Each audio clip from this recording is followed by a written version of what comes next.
This video contains spoilers for the following. If you have not seen these things, or don't want them to be spoiled, please do not watch this video. Are you bored during quarantine? Have nothing to keep your final brain cells active? Well, luckily for you, the biggest database of movies is at your disposal for 100% free. That's right, I'm talking about IMDB. There is lots you can do with IMDB to eliminate your boredom. Read Q&As of people who clearly aren't movie buffs. Read fun trivia about your favorite shows. And see what mistakes were included in your least favorite movies and point them out to your friends to make you seem cool. But among all the wonderful fun of IMDb, the best part is hidden, only for those truly dedicated to exploring everything IMDb has to offer. Ladies and gentlemen, I'd like to present to you the Parent Review.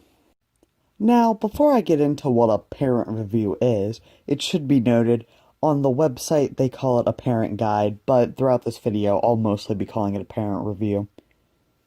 Now, you may be wondering, what is a parent review? Well, IMDb says, and I quote, "This feature gives our parents and movie viewers additional information about the title that cannot be fully conveyed by certificate, since the beliefs that parents want to instill in their children can vary greatly."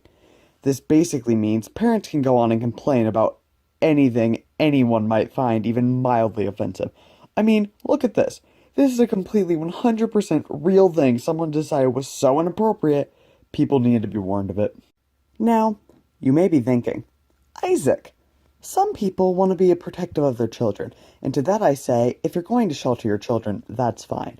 But maybe go watch the movie first instead of trusting internet Karens. Because you need to keep in mind these parent reviews are saying things out of context, which makes them sound worse than they actually are. Take this example from Gravity Falls. One of the main protagonists flirts with and has a brief relationship with a variety of boys, many of whom are much older than her, and one of whom she shares a kiss with. Now, this makes it sound like Mabel's relationships are much more romantic than they actually are, when in reality they are nothing more than comedic crushes. So now that that's out of the way, let's talk about what makes parent reviews hilarious to read. Number 1. None of the people leaving reviews read the reviews already left. Okay, so before I show the example, I should warn you that the following is a massive spoiler for the end of Infinity War. Ready? Okay. All the pictures popping up on the screen right now are different reviews, all warning parents about the exact same thing. The snap. While I agree this is a dark scene, it doesn't need to be warned about 7 times. Number 2. If you were a parent who wanted to shelter your kids, would you show them a PG-13 movie? No. So why would there be a need for parent reviews on these kind of movies? These are some of my favorites to read because they are so overkill.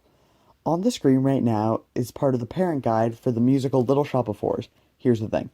Obviously, if I'm having my kids watch a movie called Little Shop of Horrors, I most likely know it's not going to be a happy film. These are some of my favorite to read, especially because the people writing the reviews tend to go in such vivid detail that someone could be made uncomfortable by just reading it. Number 3. Speaking of weirdly vivid detail, that's number 3. Here's a fun example from Infinity War. Gamora stabs Thanos in the throat and her sword puncturing his jugular vein, and then stabs him in the chest with her dagger. We see some dark, almost black blood gushing from his throat. I'll save you the rest of that description. But what's funny about it to me is it seems like it's coming straight from a screenplay. It's so vivid.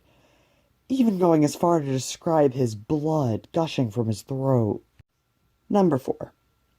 One of my favorite things is when an entry says something like, well, it's not that bad, but, or, this horrible thing happens, but you can only kinda see it. Because if you think something is worth putting on a parent guide, then why are you telling me it's not that bad?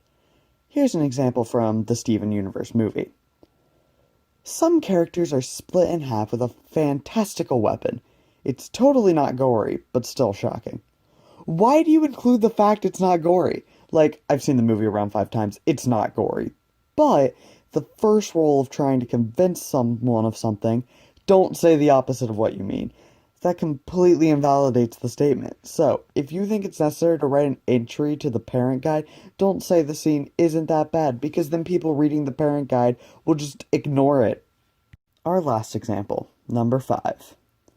In every single parent guide, there is always the profanity section, and in it, you always find something like this. Someone counted out every curse word in Jurassic Park. Keep in mind, everything on the parent guide, some random person chose to put there. Why would you spend your time doing that?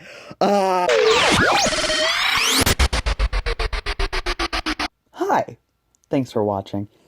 Theo and I decided, as much as we love doing videos together, we both had our own things to add to the world. So, while maintaining a new video every Monday with both of us, we'll be posting our own video every Thursday. So, tune in on Monday for a video about Animal Crossing. And a week from now on Thursday, Theo will be posting about She-Ra.